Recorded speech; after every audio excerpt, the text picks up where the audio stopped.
G'day folks, and welcome to my latest Tell Let Loose video. I am your host Noppers, and today I'm presenting to you about 10 minutes, the last 10 minutes, of the AIF versus HFKT, round 2 of 3 of their challenge, clan challenge that they've got going on at the moment. Now, this is the first video I've conducted with the admin cam. AIF were kind enough to give me access to the admin cam for this fight, and as you can see here, the two teams as they were set up. The way I'm going to do this one is very different to how I normally do videos. I'm actually going to semi-live present.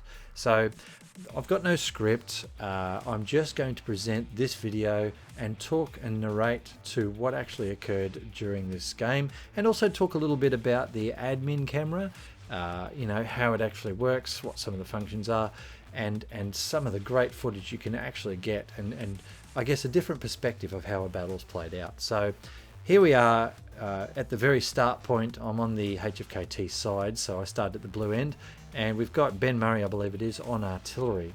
Now Ben loves his artillery, but the AIF played this smart, and they've put a recon team forward, and as you'll see here, they pop old Ben Murray and say thanks very much for coming. Who is this person? That's Fuzzled. There we go. So he'll now race off out of that artillery zone because that's the right thing to do, and no more Ben Murray on artillery, taking that little bit of pressure off. You can see here with the admin cam, I can actually look around and see what's going on with these two guys. I had it set at this time with highlight enemy, I think it was, and so you can see Keltith there is lit up in red. What I will normally do, and what I do in a moment, is actually turn that off so that I don't have that color thing. So there it is, highlight target mode, target all enemies friendly off. There we go. So now I get their markers above their heads, but I don't actually see that coloring around them, so it gives a bit of a better thing. Now this was classic, the old Ben Murray driving up in a truck and Ben Murray no longer driving the truck. One dead enemy, I guess. So the AIF guys here have really shut down that supply route. We call it in the military a main supply route, or MSR. And so this recon team from AIF have shut down the MSR, they've shut down the artillery. That's two pretty critical factors for a commander in a battle, because you know, those are two fairly important aspects. That supply truck going forward, that means no supplies, no garries, no defences, that sort of stuff. Now what I've done is I've stepped back a little bit here and given you an overall battlefield perspective of this particular area, which is the graveyard, I believe, on this map. And you can see here a couple of the AIF boys are actually advancing towards the HFKT flank, and there's a lot of combat going on there in that smoke area, but I don't think the HFKT guys are aware of this flanking maneuver that's occurring. And I had a classic situation the other day when I was first... Oh, this was... Sorry, I'll just stop here. This was great. This was a bombing run that went in. Someone wanted to know how it went. Well, there's a lot of less blue dots on the map right now. If you rewind the video and just check how many were there before, I think there was 3 left. So what a hell of a bombing run that was. No sound at the moment. I didn't actually have the sound set on for this recording. Again, I wanted to really just showcase how the admin cam works. And this here is, again, something that Hell Let Loose is definitely known for. You can see here we've got a flanker. He either can't see that HFKT guy, or he's actually not bothering to shoot so he doesn't give his presence away. But yeah, they're all sort of chasing each other around the mulberry bush, so to speak. One of the AIF guys showed me the other day when he first put me on admin cam just for a quick tester. I was actually moving forward shooting, and I was taking enemies out in the field, and he did an admin cam film of me, and he showed there was about 20 or 30 of the enemy about 20 meters to my right, just running down a bush. Here we are, the starburst away from the garrison. So these are probably most of the guys that died in that bombing run. Poor bastards. And look, 3 guys in this house. So how many are we sending in there? 1, 2, 3, 4, 5, 6, 7, 8, 9, 10, maybe a dozen against 3 guys. But the trouble for the HFKT guys here is they have no idea. Look at those rockets, beautiful, suppressing the building.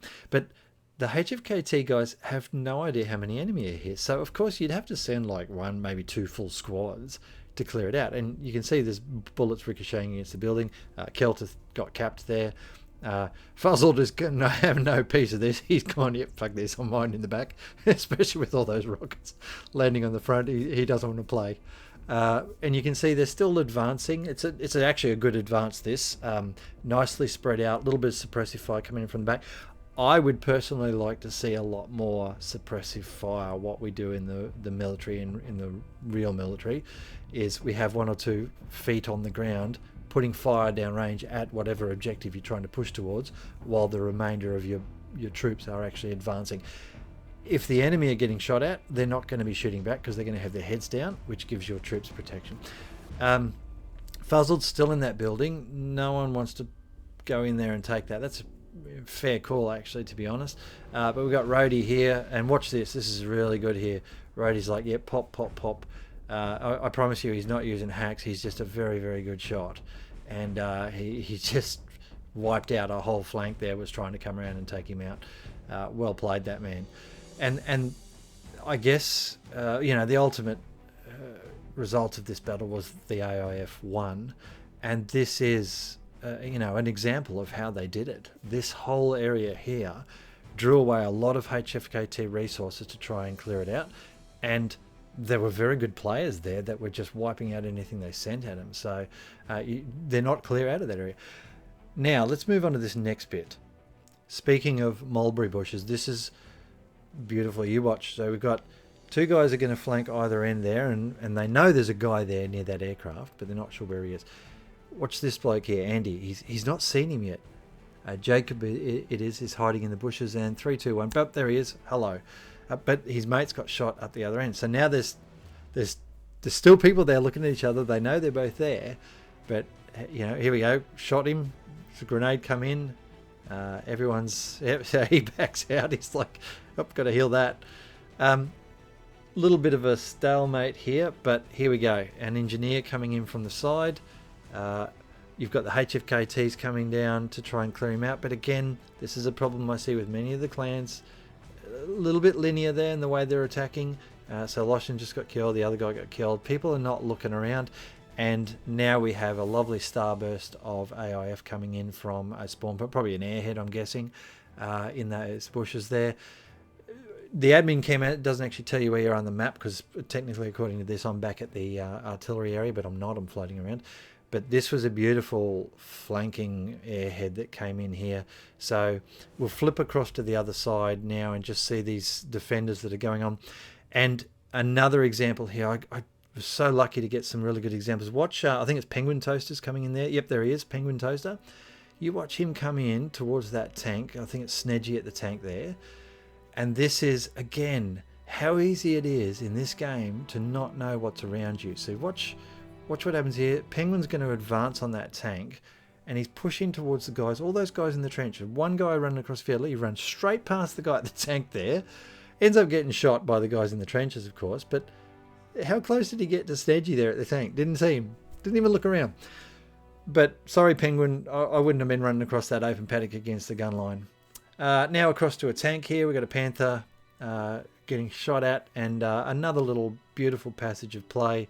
The tank's gone, oh, I appear to be getting shot at. So he's reversing up. I think it's Bot John in the tank from memory. We'll see in a minute. And he's got a guy on the ground there that's actually providing him with infantry protection. Very, very smart play. You don't need a full squad around the tank. You just need 1 or 2 people to keep its flanks clear and at least indicate where enemy are coming. Here we go. They're sending AT against it now to try and clear it out. But I'll often do this in pub matches. I'll when I'm commander or usually when I'm commander, I suppose, I'll go and find a tank that I know has got a reasonable crew in it, and I'll go and protect that tank, because the firepower it can bring, as if it doesn't get shot in the arse by AT, the firepower it can bring to the battle. Well done, Automanium there. Didn't bother taking on the infantry because he wanted to get the shot on the tank. Unfortunately, the tank must have had a sniff, and he turned just before he shot, so he didn't get the good flank. But Bot John, it is Bot John. Bot John's come out. He's come out pistol blazing, because he knows he's covered by infantry everywhere. But unfortunately, the HFKT guys were just a little bit too good from there, and now you've got the tank is not going anywhere. Bot John's a pretty good player, though, I must admit. So he backs himself. He got out of the tank with his pistol. He reckoned he could have a go at that. He was just a little bit overwhelmed that time. But yeah, it's really good to have one infantry or two infantry supporting a tank because of the firepower that tank actually brings. Here they are just trying to blow the tank up. It's kind of pointless now. They probably don't realise that there's no one in it, but that's okay.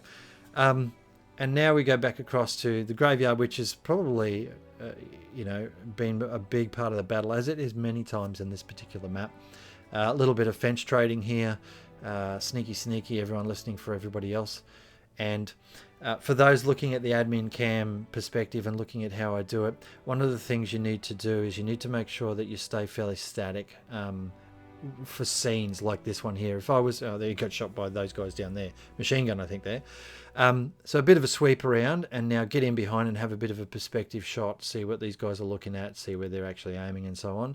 And you give it a bit of time there for the viewer, I guess, to have a bit of an understanding of what's playing out at that particular point. And then you move on to the next spot. So here we got some flankers coming in. Padwan. This was a really good passage of play too. So Padwan, quite a skilled player. He's taken on a couple of the guys there. His mate Grilled Chicken's dead, but he's going to back himself 1 versus 3. Probably doesn't know there's 3 there, but a skilled player like that will do it. But here come the boys around the back there. You see the blue dots coming around. Padwan's carving them down in front of him. These guys are sort of trying to pick him from behind those gravestones, but he can't do it. So anyway, I'm going to wrap it up here because the battle's about to end. So you can see there with the admin cam how you use it. What I plan on doing for the next match is I'm going to actually do an MC, like a webcast of it, with a couple of people joining me. So we'll see how that pans out. Otherwise, well played to the AIF. Commiserations to HFKT. From what I understand, it was a brilliant battle for the whole thing. But I couldn't actually be here, I'm sorry, because I had other real-life commitments. Gets in the way of a good time.